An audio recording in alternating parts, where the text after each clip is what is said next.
Boa tarde, queridos e queridas internautas. Hoje, dia 8 de outubro, retomamos mais uma live para discutirmos assuntos diversos sobre a situação política nacional, inclusive internacional, né? Compreendendo que as problemáticas nacionais que o Brasil vivencia integra toda uma política mundial de ataque aos direitos democráticos da classe trabalhadora em todo o mundo.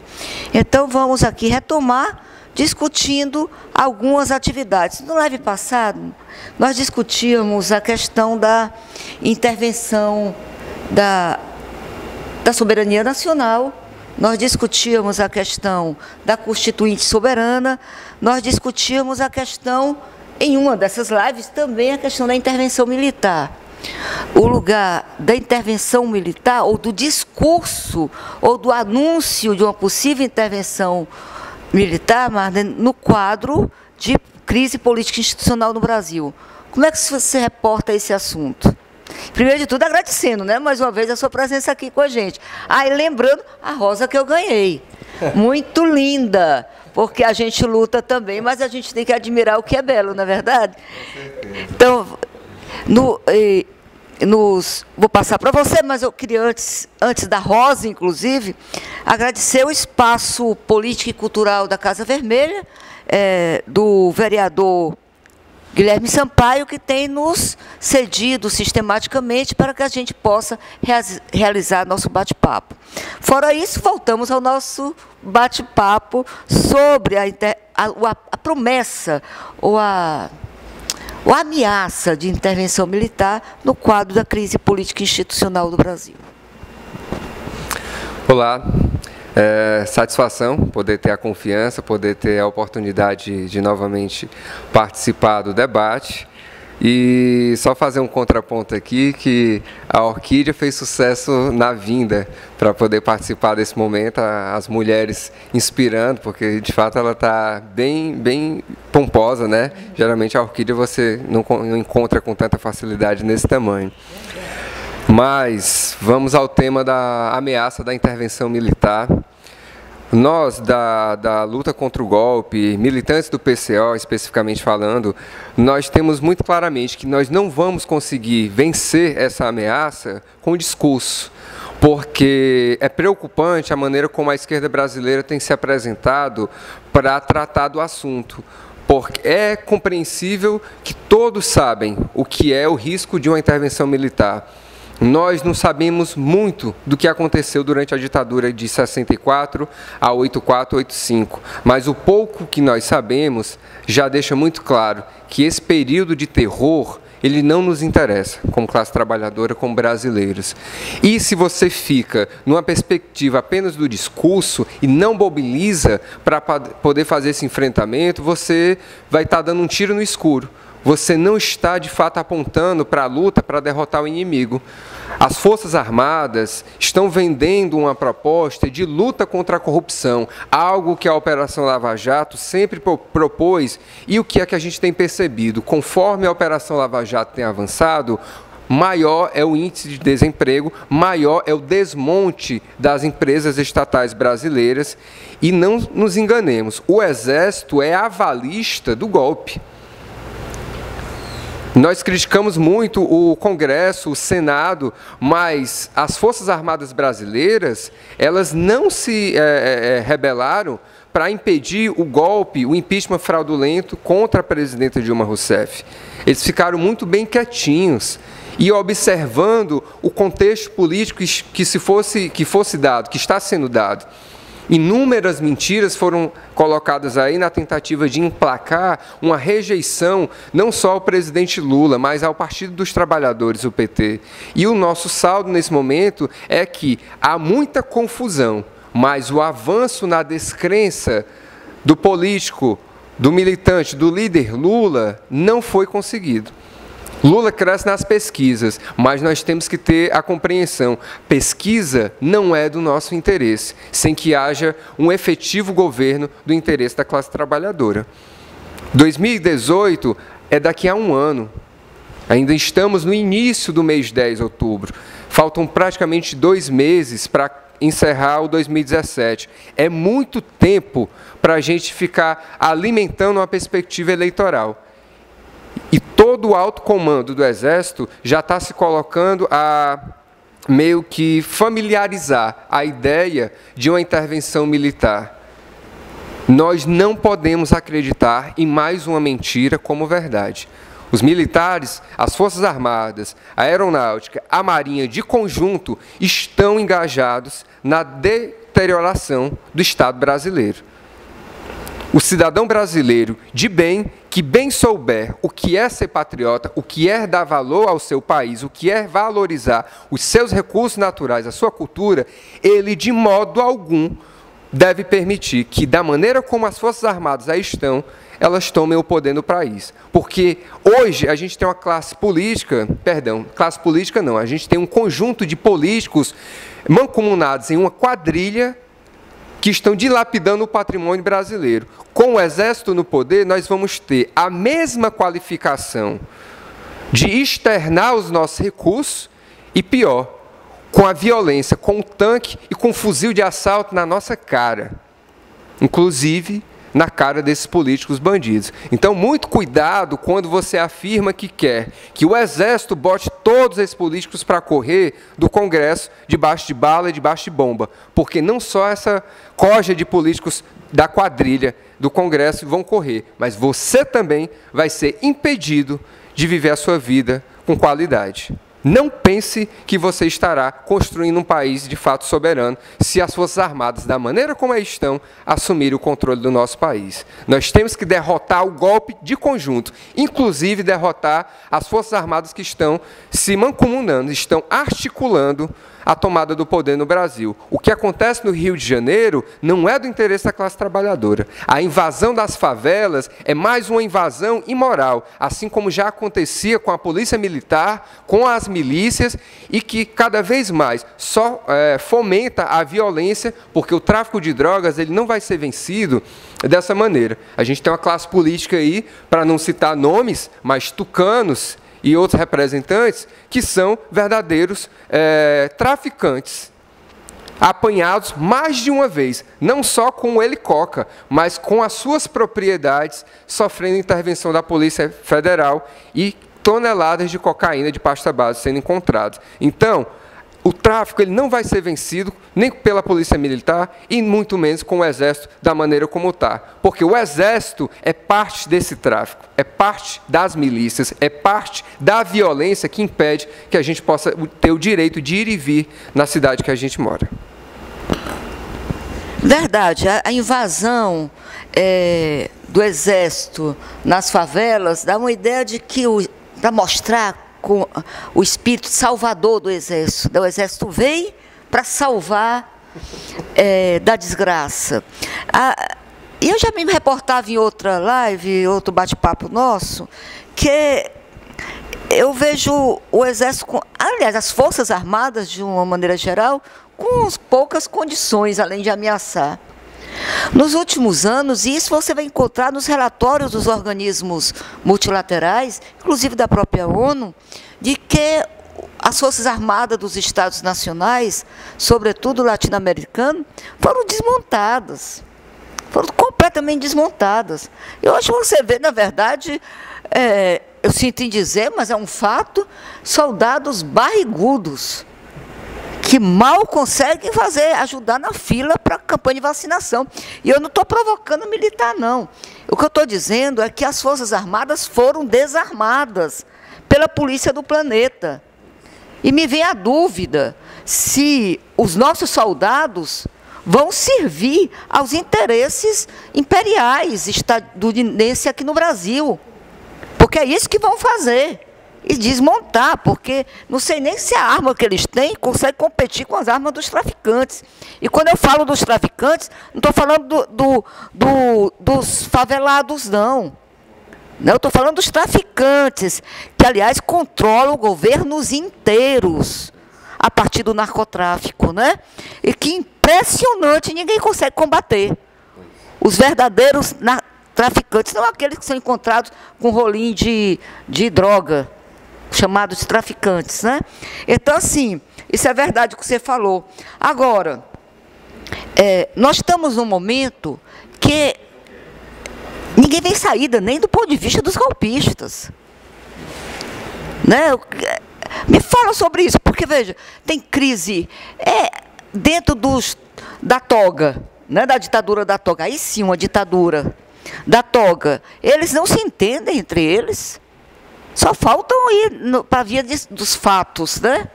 O Congresso também não se entende, o Congresso golpista, que nessa altura não são alguns políticos golpistas, é o Congresso como instituição que orquestra o que está aí, mas não consegue ter controle sobre o próprio golpe que organizaram, sobre a própria crise política institucional. Aí eu fico pensando, será que a hora da iniciativa não é nossa? Tem um vazio político. Como nós vamos ocupar esse vazio político, dado que eles não conseguem resolver, depois de mais de um ano de golpe?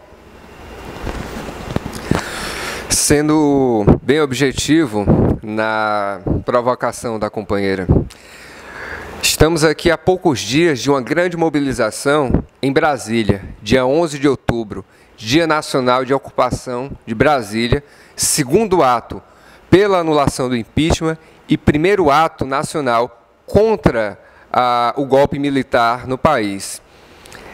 É importante que quem esteja assistindo a nosso debate nesse momento compreenda que o momento é nosso, o momento é do brasileiro, quer seja trabalhador, quer seja principalmente o desempregado. Nós não podemos mais confiar na institucionalidade ou nas instituições legislativo, executivo e judiciário, porque nós estamos diante de um quadro de completa devastação da soberania brasileira. Estamos na reta final da campanha de coleta de assinaturas pela anulação do impeachment. Um jargão básico médico: você não consegue vencer a doença combatendo os efeitos, você tem que ir na causa. Hoje, um golpe, há uma série de desmontes, tanto com desrespeito ao investimento no desenvolvimento do país, que foi a primeira paulada que nós recebemos, que foi a PEC 55, veio a questão da lei da terceirização, e muito sorrateiramente, sem qualquer debate, e muito também sem intervenção nossa da classe trabalhadora, de cidadão brasileiro, a lei que alterou a CLT, que vai entrar em vigor uma nova lei entre aspas, né, porque ela nos remete ao século XVIII, à escravidão. Então, a bola está conosco. Mas a gente precisa ter coragem, a gente precisa sair do nosso comodismo, a gente precisa abandonar o pensamento de que isso não vai dar em nada, porque isso é que, dia e noite, a mídia golpista vem estimulando que a gente acredite, que o meu esforço ele não serve de nada. O que vale é o que está lá, o que está posto, e o que está posto é um cenário de caos, gente. Como é que a gente vai se sentir impotente diante do caos? Muito ao contrário, nós é que somos os responsáveis para poder desacelerar esse caos e poder imprimir aqui um governo operário, um governo, de fato, dos trabalhadores.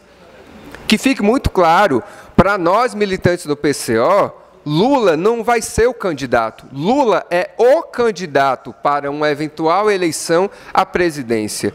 Mas para que essa eleição minimamente democraticamente aconteça, é preciso assegurar que a democracia brasileira esteja em vigor.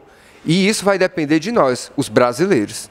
Nós não podemos mais relegar a responsabilidade, delegar as responsabilidades a um judiciário, a um Tribunal Superior Eleitoral, a um executivo, a umas forças armadas que têm estado dia e noite tramando contra a nossa soberania.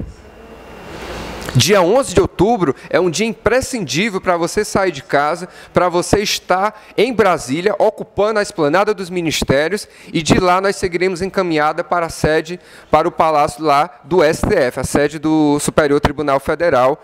Minimamente estaremos com 1.300.000 assinaturas, Eles são obrigados a receber essas assinaturas, não há meio termo, mas só as assinaturas não convencem os golpistas da nossa articulação para a luta. Nós temos que dar a cara a tapa, nós temos que ter a coragem. Todo o entorno do Distrito Federal, que tem mais facilidade para estar em Brasília, deve comparecer. Mato Grosso, Goiânia, Belo Horizonte, Bahia, São Paulo, Rio de Janeiro. As caravanas precisam ser estimuladas. O país ele é muito grande, mas do Nordeste ao Sul está havendo mobilização para ter os seus militantes, para ter a sua frente de luta lá em Brasília. Nós não podemos mais vacilar, nós não podemos mais estar com o freio de mão puxado. Nós temos que ir adiante. Nós temos que parar com essa preguiça, porque hoje a classe trabalhadora já compreendeu que está vivendo um golpe. O brasileiro não é burro. O trabalhador mais simples, do ponto de vista educacional, ele já compreendeu que a coisa está errada, que a conta, que a matemática não está batendo. É preciso avançar. É preciso ir à luta e é preciso exigir a anulação do impeachment, consequentemente a revogação de todas as medidas aprovadas por esse governo golpista e poder desacelerar essa ameaça que os militares estão tentando colocar como um ponto positivo, quando na verdade é mais um ponto negativo e pior, diretamente ligado ao imperialismo, à dependência das ordens de Washington. Nós não podemos aceitar que a nossa pátria seja mais uma vez golpeada. Então, essa questão da nossa pátria ser golpeada, tem um discurso que a gente vê, inclusive, entre pessoas, companheiros e companheiras de luta, que estão aí em frente, que falam de uma tal onda conservadora, né? Que o mundo está tomado por uma onda conservadora. Sem dúvida nenhuma, existe uma iniciativa no sentido de reforçar ações conservadoras. Basta ver aí a lei da mordaça, né? A escola sem partido, a perseguição aos elementos culturais das nações, construído pelos povos, tudo isso. Mas, assim, uma onda conservadora, às vezes me passa a ideia de que a direita está fortalecida, perdendo de vista a crise mundial do capitalismo. Uma crise que os principais meios de comunicação conservadores do mundo confirmam. A superacumulação da produção, né? A ausência de mercado consumidor, né? O mercado produtivo estagnado, colocando em xeque o sistema produtor de mercadorias, né? Que precisa recorrer a se sustentar através da especulação financeira. Então, assim, se eu estiver certa, não existia uma onda conservadora, basta ver a crise nos Estados Unidos. O Trump foi tudo menos uma necessidade da direita norte-americana, da burguesia norte-americana, aliás. Queria outra coisa, não queria Trump. Que ganhe situações, num cálculo matemático que não elegeria o segundo lugar nas eleições passadas. E agora briga até com o pessoal do futebol, né? O cara não consegue resolver os problemas do seu território. Imagine do território do mundo. Na Alemanha também o cara ganhou, mas esquecem de dizer que a extrema-direita ganhou lá, mas ganhou lá utilizando da cláusula de barreira. Na verdade, não conseguia se eleger, né? Precisou de um percentualzinho pequeno para ultrapassar. Parece mais o meu time, o Fortaleza, nesse negócio, para tentar pular para outra série, né? Um negócio assim, não foi um crescimento da extrema-direita, superou um pouquinho a cláusula de barreira. E na Venezuela também. A Venezuela,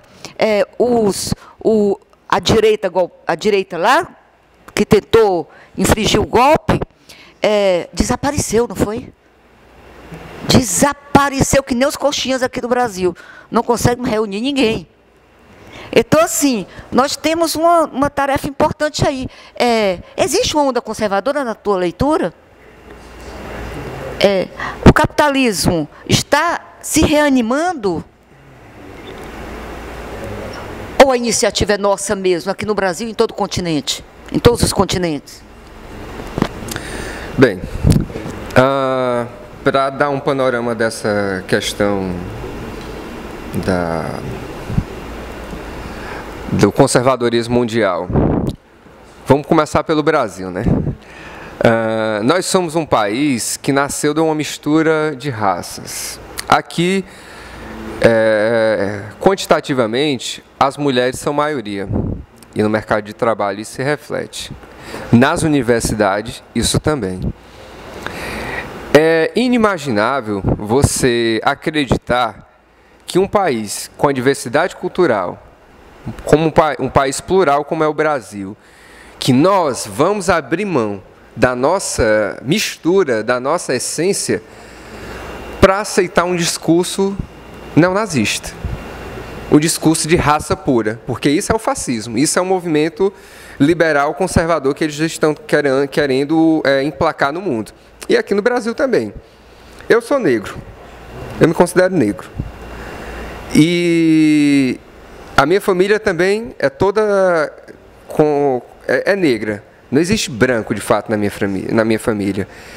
Mas existem pessoas confusas. Essa é a diferença.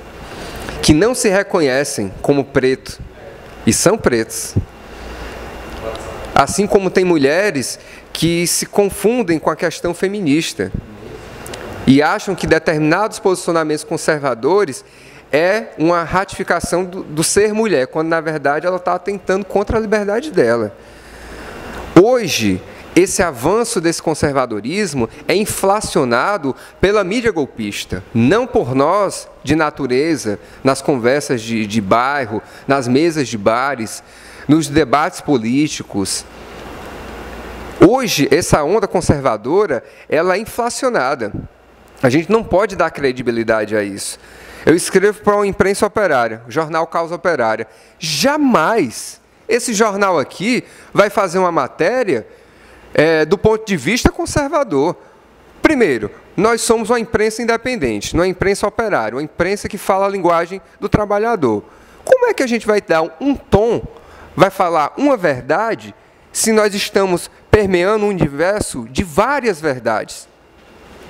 A realidade do sindicato dos comerciários é diferente dos bancários, é diferente do sindicato dos jornalistas, é diferente do sindicato dos metalúrgicos, dos químicos.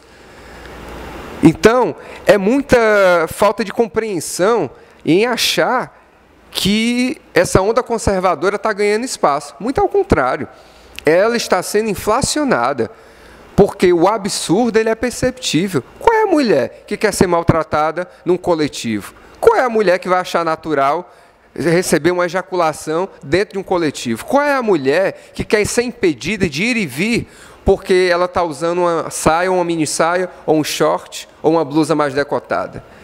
Essa onda conservadora prega isso. E, ao meu ponto de vista, pelo menos as mulheres com quem eu convivo, elas não querem saber desse tipo de opinião. Elas querem ser elas, independente de onde elas estejam, e querem ser respeitadas. Eu puxo para o lado da mulher porque a questão da nova CLT, ela vai de encontro a isso. Ela é parte de um pensamento conservador. Para a direita, a mulher não pode engravidar, porque a mulher dá prejuízo. E se ela engravidar, ela tem que ser destinada só aos afazeres domésticos. E vai ficar para o homem, olha a piada, o trabalho de manter a casa. Quando todos são iguais, todos são capazes. A gente tem que respeitar isso, a gente tem que respeitar as diferenças e parar de achar e de inflacionar, de permitir que esse debate medíocre de que o negro é inferior, de que o índio é inferior, de que a mulher é inferior, ninguém é inferior. Todos somos competentes e capazes. Agora, nós temos diferenças. O que acontece nos Estados Unidos é uma onda conservadora que é impulsionada pelo próprio pensamento americano. Primeiro que é um país que não tem cultura, o americano do norte, ele se apropria das nossas culturas. E esse movimento conservador, ele permeia também a Europa. Só que ele não é soberano. Na Europa, as pessoas têm consciência do que foram 2 guerras mundiais. Na Alemanha, o Partido Conservador que surgiu na última eleição que a Merkel conseguiu eleger-se, ele não utiliza a palavra nazismo e nem fascismo. Eles empregam outra nomenclatura que eu não estou me recordando. Por quê? Porque é proibido assumir práticas nazistas dentro da Alemanha. Então, na verdade, é um conjunto de pessoas ligado à burguesia e que insistem em manter esse resquício histórico do conservadorismo para poder se autoafirmar como liderança, como referência, quando, na verdade, eles são a escória do mundo. Eles são a escória. Um dia eu recebi uma ligação, há poucos meses atrás, anônima, não costumo atender, e aí a primeira pergunta foi: você é Marden Fraga, comunista, militante do PCO? E eu disse: sou. Marden Fraga, comunista. O que é que você acha de Bolsonaro? Ah, isso é um cocô. Aí a voz retrucou: cocô? É, você gosta de cocô? Aí a voz silenciou um momento e disse: não, pois então não gosto. E desliguei. O que acontece são ameaças pontuais e uma guerra nas redes sociais. Esse povo do Bolsonaro, esse povo que é ligado a essa visão do Trump, Ku Klux Klan, é um povo medíocre, que não sabe dar a cara a tapa. Primeiro, eles se escondem e eles só sabem atuar de conjunto. Eles não sabem chegar olho no olho e fazer um enfrentamento. Há poucos dias nós tivemos uma audiência pública aqui com o filho do Bolsonaro na Assembleia Legislativa. À esquerda, os militantes de esquerda foram impedidos de entrar. Mas à direita, os engravatados, os ditos cidadãos de bem, bolsomitos, todos tiveram acesso ao plenário da Assembleia Legislativa. Por quê? Por que a esquerda não pode ir para o enfrentamento com eles? Por que só eles têm o direito de falar grosso? Eles falam grosso quando eles estão em bando. Eles não têm coragem de encarar a esquerda, eles não têm coragem de encarar no peito essa camisa vermelha. Eles são medíocres. Vocês, bolsominions, são medíocres. Vocês não têm cultura, vocês não têm referência histórica, vocês só sabem falar de pragmatismo, defensores de estupro. A mulher que bem souber não apoia esse tipo de candidatura.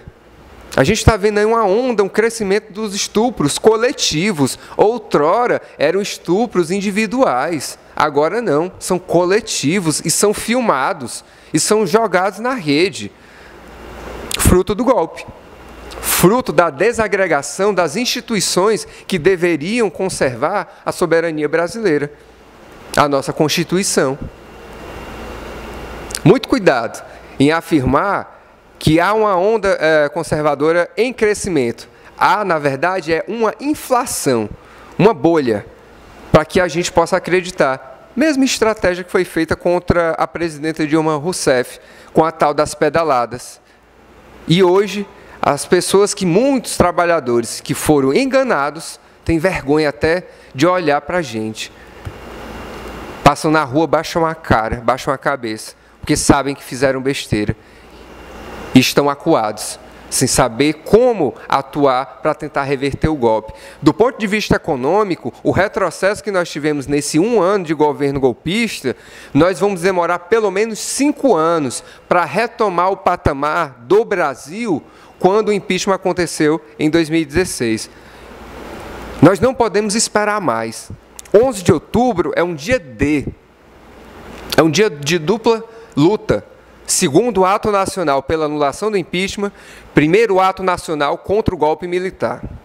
É importantíssimo que a gente se aproprie dessa responsabilidade e que a gente pare de vestir a camisa da CBF golpista e vista a camisa do Brasil, vermelho, azul ou branco. Eu vou de vermelho, mas a minha pátria é que eu defendo, não uma instituição golpista e mancomunada com o imperialismo como é a CBF, vagabunda. Sobre essa questão da ascensão da extrema-direita, se fala da juventude, que a juventude está aderindo ao discurso bolsonarista, fascista, né? Eu tenho dúvidas sobre isso, embora pense que a juventude está sem muita alternativa, né? No sentido de desempregada, em idade economicamente ativa, porém sem emprego, sem alternativa de emprego, uma juventude um pouco solta. E quando eu falo da juventude, é bem claro, eu estou falando da juventude filha da classe trabalhadora. Eu não estou falando da juventude em geral, porque nós não queremos ganhar a juventude filha da classe dirigente dominante. Nós estamos falando da luta de classes. De um lado eles, de outro lado nós. Que fica claro na atual paisagem mundial. Não tem como esconder isso. Mas, mesmo sobre essa juventude filha da classe trabalhadora, filha da classe oprimida, nós precisamos chegar mais junto dela, né? Precisamos conversar com ela, recuperar a rebeldia que é característica do jovem e da jovem, a rebeldia que montou os milhares e milhares nas ruas contra o golpe militar dos anos 60, 70. E recuperar essa rebeldia, essa capacidade, sim, de indignação que só a juventude tem. E só a juventude tem, né, essa rebeldia. E a juventude trabalhadora vai estar sendo, o seu futuro está sendo posto em questão. Nós estivemos numa atividade, e nós, quando eu digo nós, é o Diálogo e Ação Petista, né? Durante a greve geral do dia 28 de abril, uma atividade no Vale do Jaguaribe, em particular em Russas. Interessante, ao chegar lá, chamamos os trabalhadores da Dakota para parar. Só jovens operários. Eles pararam. Assim, quase aderiram ao chamado, sem uma chamada prévia. Aderiram, pararam a produção. 2 horas, mas 2 horas de produção pesa, né? Então, eu quero dizer que a juventude, se chamada, vai. Se esclarecida, vai, né? E se apresentarmos uma alternativa para ela, porque Bolsonaro está querendo ocupar, quando eu falo Bolsonaro, esse discurso extrema-direita está querendo ocupar um vazio deixado, que eu penso que nós podemos ocupar esse vazio, porque a juventude que está sendo atacada, que porventura adere a um discurso fascista, é a juventude que vai ser punida, que está sendo punida pelos golpistas, que será punida pelo discurso da extrema-direita, que será punida na escola com a lei da mordaça, com a escola sem partido, que tira o direito dos filhos das classes trabalhadoras do acesso ao acervo cultural da humanidade, né? Corporificado na ciência. E aí na matemática, na história, na geografia, no português, que é um direito de nossos filhos, dos filhos das classes trabalhadoras oprimidas, que, na verdade, o discurso conservador está querendo retirar. Né? Então, eu queria que você me falasse um pouco sobre isso. Sobre a escola, o que vocês pensam sobre a escola sem partido e sobre a questão do ensino religioso nas escolas. A afirmação da escola sem partido, ela é inconstitucional, porque aqui a nossa Constituição, ou pelo menos o que resta da Constituição de 88, nos garante, como cidadão, livre manifestação político, religiosa e cultural. E aí, em paralelo, a questão do ensino religioso. Nós somos um país laico. Nós não podemos instituir determinada matriz religiosa como matéria obrigatória numa escola. A gente não tem uma matéria fundamental de cultura. O estudante brasileiro ele não sabe da variedade cultural do nosso país, nem do norte, nem do sul, nem do centro-oeste. Nós não sabemos. Nós não compreendemos a nossa história como latino-americanos. Primeiro, pela barreira da língua, nós não falamos espanhol. E segundo, pela forma como o Brasil é contextualizado no mundo. É como se o Brasil fosse um continente à parte da América Latina. E aí você vem, no meio de um contexto golpista, que a gente já tem pelo menos mais de 15 milhões ou a 15 milhões de desempregados, a indústria brasileira sendo sucateada, o nosso segredo de desenvolvimento como o pré-sal sendo vendido, sendo entregue. Vendido é uma coisa, entregue é o que estão fazendo. E aí você vem ter uma preocupação a maior em institucionalizar religião e querer impedir que a minha crença, ideologia partidária possa ser debatida na escola. Como é que eu, sendo educado nesse modelo ultraconservador, vou chegar na universidade? Se é que eu vou chegar na universidade, vendo numa perspectiva do estudante, do secundarista, do ensino básico agora. O que estão fazendo aqui é o que fizeram na Alemanha nazista. Eles estão ressignificando a linguagem, a maneira de pensar, a maneira de agir, para que a juventude, como você bem colocou, que está tendo um campo vazio, possa ser preenchido com esse monte de merda. Monte de merda. Primeiro que o Escola Sem Partido não tem um estudo técnico, um estudo teórico que possa validar essa atuação. E outra que o ensino religioso nós já superamos. A nossa Constituição garante que nós somos um país laico. Nós não podemos misturar a educação base, que é universal, com religião. Eu posso muito bem ser do candomblé, evangélico, católico, ubandista, ateu. Isso não vai qualificar a minha condição como cidadão brasileiro para produzir, para poder gerar mão de obra para esse país, para poder fazer a economia do meu país rodar. Isso diz respeito à minha crença pessoal. E estão fazendo com que a gente acredite que o país tem que ser um país religioso para poder entrar nos eixos. Olha o absurdo. Que é país mais religioso do que os Estados Unidos? O berço dos evangélicos? Nada contra os evangélicos. Mas é um país que vive em caos, é um país que vive de invadir outros países para poder, em nome da paz, instituir a paz deles. Porque no Oriente Médio a gente sabe muito bem como é que a situação acontece. Os bombardeios, historicamente, que acontecem. Na Venezuela, uma tentativa de golpe, várias tentativas de golpe, nesses últimos 10 anos. A gente não pode embarcar nessa onda do Escola Sem Partido, porque a gente está falando também que a universidade, um conceito universal, vai estar sendo podado. E também a gente não pode aceitar que o ensino religioso seja matéria obrigatória. Isso é pessoal. A obrigação nossa é ter um ensino que garanta um crescimento, um avanço da nossa economia, da nossa indústria. O Ciências Sem Fronteiras fez isso, né? Ciências Sem Fronteiras descontinuado. A preocupação do governo Lula, do governo petista, era gerar uma mão de obra qualificada. Hoje estão preocupados em gerar uma sociedade amedrontada, porque é isso que estão colocando. É isso que estão apresentando. Olha o contraponto, olha a contradição. Nós tivemos 10 anos de governo petista, com as suas contradições à parte, porque para apontar o dedo, até o analfabeto sabe apontar, mas nós tivemos avanço. O nosso país era vitrine do mundo. O nosso país era uma referência do BRICS.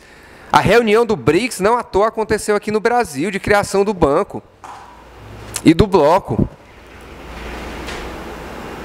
E a gente está perdendo tudo isso, em nome da burrice, em nome da falta de compreensão, em nome da falta de senso crítico. Estão fazendo com que a gente perca o nosso senso crítico e acredite em determinada religião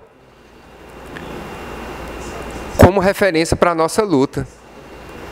Você falou dos jovens operários da fábrica da Dakota. Vou remeter aqui à Venezuela, à empresa, a fábrica Polar, que lá é como se fosse a Ambev no Brasil. É a empresa que é a líder e única detentora da produção dos líquidos, cerveja, refrigerantes, bebidas. Lá, cerca de 10 mil trabalhadores, ela emprega num todo de 34 mil a 35 mil, foram suspensos estão sendo obrigados a não trabalhar por conta da sua luta contra o golpe. Muito bem você ter tocado nesse assunto. Quando a gente chama a juventude, quando a gente esclarece a juventude vai. Está faltando esclarecimento. É preciso abandonar essa perspectiva eleitoral, parar de pensar em 2018 e pensar muito mais no dia de cada vez, que ainda falta para concluir o 2017. Os trabalhadores da Polar são bravos guerreiros, assim como o povo venezuelano.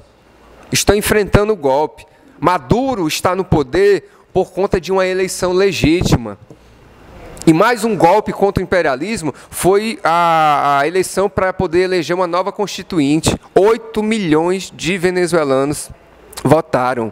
E votaram debaixo de bala e de bomba, porque até sessões eleitorais foram explodidas para amedrontar o povo e impedir que eles elegessem os 545, se eu não estou enganado, esse é o número, de constituintes.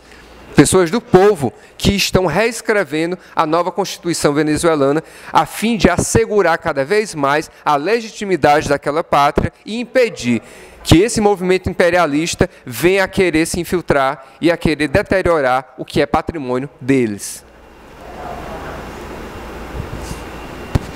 Isso. Aliás, a ideia me parece ser, a ideia sempre parece desestimular os filhos das classes trabalhadoras a ter acesso à escola, né, à educação. Poucos anos atrás, eu vi uma matéria no New York Times, um jornal conservador, né, dos Estados Unidos, que dizia, tinha uma das suas manchetes, plano B, esqueça a faculdade. Lá, lembrando que nós não falamos de faculdade pública, né? Universidade não tem universidade pública, é privado mesmo, mas estimulando aos filhos das classes trabalhadoras, a juventude, portanto, a desistir dessa ideia. E, pasmem, não era o próprio jornal que estava defendendo isso. Eu estou falando de jornal conservador. Não era o New York Times. Eram educadores de universidades importantes dos Estados Unidos, dizendo que no lugar de ficar gastando dinheiro pagando universidade, faculdade, os negros imigrantes, em particular, deviam procurar juntar dinheiro para pagar a casa própria. Mas estava claro qual é a ideia. Não tem como absorver essa força de trabalho escolarizada, qualificada. Indo por terra a história da sociedade do conhecimento, né? Que quanto mais conhecimento, mais emprego. Né? Na verdade, não tem emprego. Eu estou falando dos Estados Unidos. A polícia do planeta, a potência mundial, na verdade não tem como empregar. Aliás, eu vou lembrar que o Bolsa Alimentação lá cresce assustadoramente da população. Muitos dos Estados Unidos, segundo o Departamento de Alimentação norte-americano, muitos já passaram, ou se não passaram, vão passar pelo Bolsa Alimentação de lá. Que, aliás, os golpistas aqui tanto bateram na Bolsa Alimentação do governo Lula, né, e Dilma. Que é bom lembrar que aquele Bolsa Alimentação, o nosso, era um verdadeiro sistema.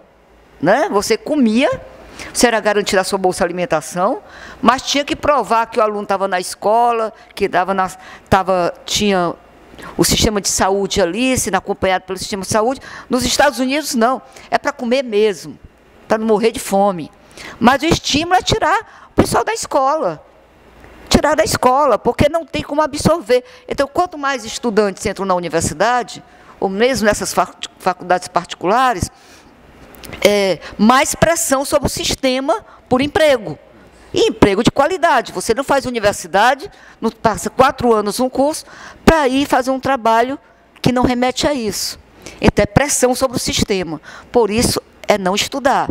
E, finalmente, a questão... Mas o que é mais importante, com todo esse discurso extrema-direita, Lula dispara na pesquisa. Alguém poderia dizer assim, né? Mas Bolsonaro está no segundo lugar. De fato, mas numa distância quilométrica, não é verdade? Quilométrica.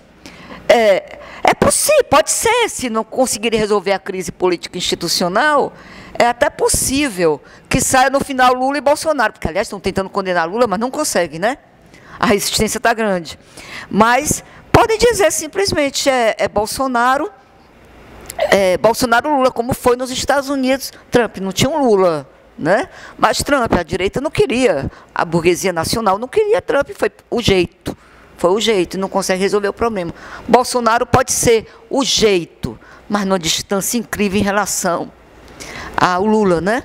Então, assim, pegando essa questão da tua fala, o discurso de extrema-direita aparentemente ganha corpo, mas, na verdade, não ocupa todo o espaço que nós deixamos.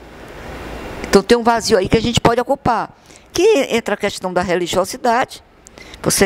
Concordo plenamente com você, a religião é um assunto privado, não é um problema público. Por outro lado, temos que ver aí, tive agora recentemente, na semana em São Paulo, e ficava impressionada vendo a riqueza de determinadas igrejas. Igrejas que foram criadas, sabe lá, em função de quê? Né?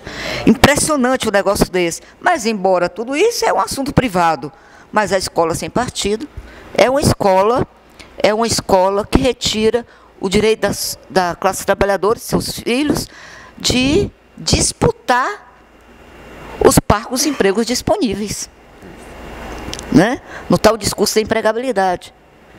Então, tira essa possibilidade. Aliás, é bem claro o que eles dizem, os defensores dizem. Cada aluno tem o direito de decidir que tipo de conhecimento aprender conforme as suas crenças e seus valores. Ou seja, ninguém discute mais física. Não é física, não. Se não discutir física, o que é que acontece? A sociologia? Eu não digo nem a sociologia, porque vão dizer que é coisa de comunista, certo? Eu digo a física mesmo, as chamadas ciências exatas. Como é que vai discutir física como? Porque vai deparar ali na religião. Vai se deparar. Então, se a gente não aprende física, eu não vou dizer nem que a gente não domina o conhecimento da natureza e as transformações que o homem opera sobre essa natureza. Mas se a gente não discute física, a gente não passa nem no vestibular. Porque não sabe fazer aquele cálculozinho, aquele cálculo mesmo. Né? Matemática para quê? Aliás, matemática eles querem que você aprenda matemática. Aprender os cálculos, não é a matemática, os fundamentos da matemática, para aprender aqueles cálculos elementares, para trocar dinheiro para eles, para trabalhar para eles. Mas a ciência química, sim, a história. História, isso aí realmente é coisa de comunista. Aprender nossa história, a história humana, a história, o que foi que, por exemplo, o negro, que a maior civilização, a primeira e maior civilização do mundo, era de uma população negra. Isso não é para saber, né? Isso não é para discutir. E, finalmente, eu queria me reportar à questão do impeachment de Dilma, né? Para a gente ir fechando. Mas, antes de tudo, agradecer os internautas e as internautas que têm contribuído muito com a gente na divulgação, no compartilhamento da mídia livre, dos nossos bate-papos. E lembrar que temos muitas contribuições, temos agora já uma relação, as pessoas estão começando a se acostumar com o discurso bate-papo, com vários temas que nós estamos selecionando a partir dessas sugestões. E agradecer também o espaço político-cultural da Casa Vermelha, do vereador Guilherme Sampaio, que tem nos fornecido esse espaço para o bate-papo, porque é impressionante, até espaço para a gente sentar para bater papo é difícil. Né? E nós temos, então, ocupado, embora algumas entidades tenham nos oferecido também para realizarmos esse debate.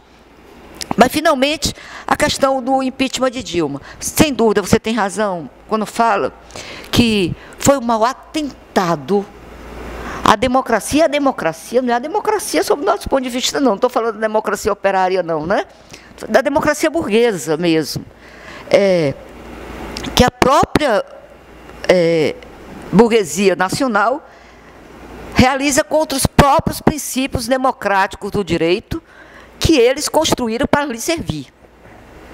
O impeachment de Dilma foi um negócio assim que, meses depois de consagrado, de consolidado o impeachment, eles simplesmente confessam, assim com a maior cara de pau do mundo, confessam que o impeachment diz que foi uma vingança do Cunha.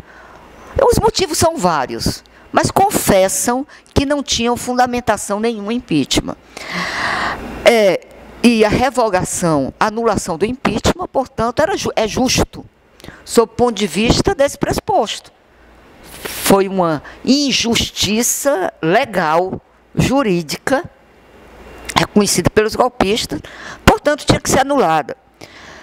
A questão é, nós estamos num momento que, ao lado da anulação do impeachment de Dilma, que é um direito legítimo dos 54 milhões de votos que a elegeram, colocando a questão do Lula presidente. E concordando também com você, nós temos que esse problema está colocado para já. Eleições de 2018 é só daqui a um ano. E a posse do novo presidente é só em janeiro do próximo ano, quiçá se as eleições de 2018 forem democráticas. Porque se persiste a condenação de Lula, duvido que essas eleições sejam democráticas, porque ela já começa antidemocrática. Então, assim, às vezes eu penso assim que, quando tu falas, embora eu concorde, né, que temos que chamar a anulação do impeachment, que está na contramão da luta pelo Lula presidente, por exemplo, que é uma bandeira histórica, ou uma bandeira consagrada por unanimidade no Congresso, no último Congresso Nacional do Partido dos Trabalhadores. Eleições sem Lula é fraude, que marca, aliás, a minha blusa, né? E Lula presidente com constituinte, o que perpassa também pelo Fórum Temer, né? Não dá para esperar um ano para revogar nossos direitos retirados. Para encerrar com a tua colocação é importante nós termos a sensibilidade de perceber que o golpe ele já faz vítimas da educação. Nós tivemos na última semana um suicídio provocado justamente por uma pressão em cima de um reitor de uma universidade federal. Nós também temos aí posto uma situação de privatização de uma das mais importantes universidades, que é a Universidade Estadual do Rio de Janeiro. E nós temos um decréscimo cada vez maior nos investimentos na Universidade Federal.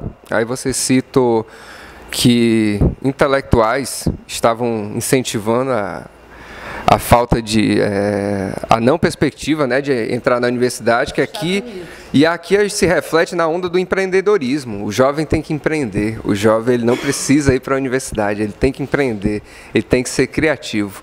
Olha o discurso que é posto aqui no país. E um outro detalhe que você falou da ciência e tecnologia. Nós temos, dentre os presos políticos que são ligados ao Partido dos Trabalhadores, nós temos o pai da ciência nuclear brasileira, o Almirante Otton, uma pessoa que é uma vanguarda no conhecimento, no desenvolvimento da nossa tecnologia e que está encarcerado devido ao trabalho prestado à nação brasileira. Esse sim, um patriota. Este sim, um brasileiro que contribui para o nosso desenvolvimento. Está lá condenado à perpétua. Sem acesso. Não tem prisão perpétua, né? Sem acesso, ninguém consegue falar com ele, uma prisão militar. E aí, como é que a gente vai conseguir, de fato, pensar numa luta contra a corrupção se a gente está assistindo aí inúmeras atitudes corruptas e nós não nos indignamos para tentar barrar isso? Reitero aqui, eleição sem Lula é fraude. Lula 2018 só existe se a gente lutar em 2017. 11 de outubro, Dia Nacional de Ocupação de Brasília. Eu estarei lá, espero que quem puder ir, e até quem não pode, que faça um esforço, Porque muitas vezes a gente faz um esforço para ir para determinados festivais que acontecem num país, passa um ano endividado. Esse momento é justamente ao contrário. Faça um esforço para você estar em Brasília para defender o seu país, para você defender o direito da sua família e do seu filho no futuro de ter uma educação de qualidade, de ter um país que de fato seja um país de orgulho, e não essa pátria das bananas que está sendo aí colocada por esse governo golpista. Acessem o site lutecontragolpe.com.br. Lá você consegue obter informações dos comitês de luta contra o golpe em todo o país.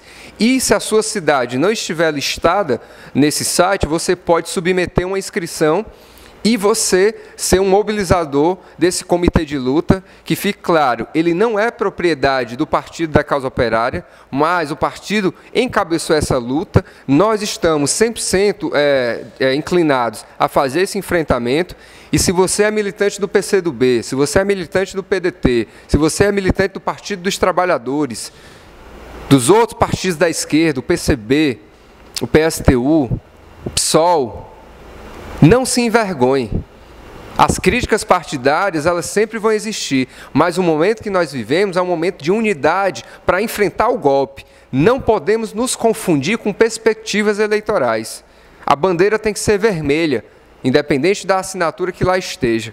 E a gente tem que avançar nessa luta. A gente tem que sair desse senso comum. Porque com medo e acovardando-se, a gente só está perdendo direitos a cada dia. Pessoas estão pondo fim à sua vida devido à repressão, devido à perseguição. Nós somos culpados disso. Quem não está fazendo enfrentamento é culpado disso. Criminoso não é só aquele que aponta a arma. Criminoso é aquele também que, que fica conveniente com o crime que está sendo cometido contra a pátria brasileira. Aqueles que estão se colocando contrários à luta, que estão boicotando conscientemente, e os que conscientemente estão se acovardando, estão sendo parte desse crime. Nós temos que mudar a nossa história. Nós temos que quebrar esse arreio. E a gente só vai quebrar o arreio se a gente se erguer. E se a gente ocupar os espaços que a direita está aí tentando ocupar, porque nem para isso ela é competente. Porque a direita, se não tiver uma imprensa golpista, uma mídia para poder inflacionar as merdas que eles falam, as baboseiras que eles falam, eles não têm a menor condição de ocupar o espaço que a esquerda não está ocupando. Então, a propriedade está nas nossas mãos, mas aí a gente tem que saber aprender a manuseá-la. Isso é o ponto que está sendo necessário nesse momento. A esquerda a direita é medíocre, a esquerda ela é vitoriosa, a esquerda ela é plural, a esquerda brasileira ela é extremamente competente para isso, mas ela precisa ter coragem, ela precisa ousar, ela precisa querer crescer ao invés de querer vencer. Porque a direita está vencendo, mas eles não são competentes para poder manter essa vitória. Nós somos, porque nós somos conscientes do nosso processo histórico. Nós somos conscientes que nós somos da classe trabalhadora. Nós somos a base de toda a riqueza que aí existe. Obrigado. Eu não posso deixar de lembrar o camarada Leon Trotsky, né? A vitória é uma tarefa. Não podemos abrir mão. Então, nós queremos agradecer, mas antes disso, apresentar para vocês, nós estamos aqui com as camisas da Mídia Livre. Quem quiser comprar para nos ajudar, por favor, se comunique pelo e-mail portalmedialivre@gmail.com e só R$30. Aliás, tem várias cores, né? Tem azul, vermelha, enfim, para todo gosto. Então é só ligar para mandar o e-mail para o Mídia Livre. E finalmente agradecer os comentários, os compartilhamentos, as contribuições de todos os internautas e todas as internautas. Agradecer o Espaço Político-Cultural Casa Vermelha, do vereador Guilherme Sampaio, situado aqui na Avenida Universidade 2197, e aguardá-los nos próximos bate-papos. E obrigada mais uma vez, Marde. E obrigada pela minha flor.